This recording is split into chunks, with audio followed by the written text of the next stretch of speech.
क्या बिटकॉइन का बबल अब फटना शुरू हो गया है?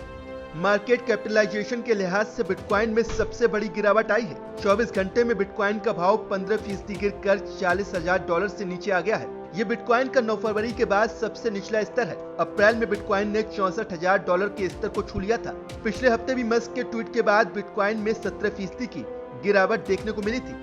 बिटकॉइन ही नहीं, सभी क्रिप्टो करेंसीज के भाव गिरे हुए हैं। क्रिप्टो एक्सचेंज वजीर एक्स पर भारतीय करेंसी में बिटकॉइन का भाव करीब 12% गिरकर 32 लाख पर आ गया है। ऐसे ही इथेरियम के दाम 16% गिरकर 2,34,000 हो गया। बिनांस की कीमत 18% गिरकर 34,500 रुपए के स्तर पर आ गई। रिपल का भाव 12% गिरकर 114 रुपए हो गया।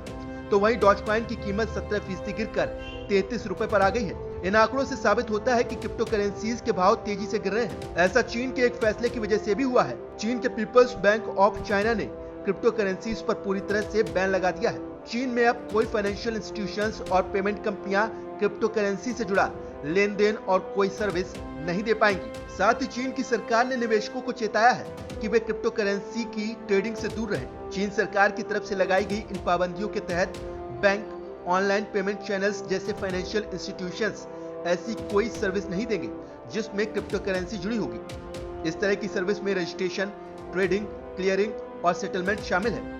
हालांकि अभी तक चीन में क्रिप्टो करेंसी रखने पर रोक नहीं लगी है, सिर्फ इसका ट्रेड और लेन देन बंद किया गया है। 2017 में चीन ने क्रिप्टो एक्सचेंजेस पर बैन लगाया था। उस वक्त भी बिटकॉइन की कीमतों में तेज गिरावट आई थी।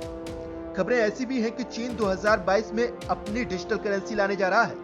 हालांकि इस पर अभी स्थिति साफ नहीं है।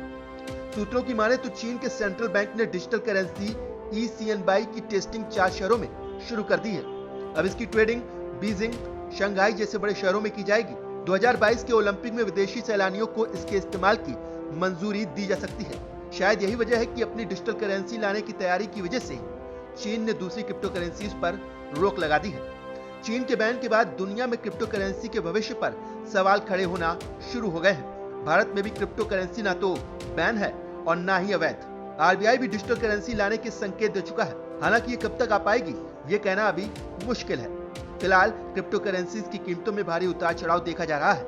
ऐसे में क्रिप्टो में निवेश करने से पहले निवेशकों को सोच समझकर ही निवेश करना चाहिए, क्योंकि अभी क्रिप्टो के भविष्य को लेकर कई सवाल हैं जिनके जवाब भविष्य के गर्भ में छिपे हुए हैं।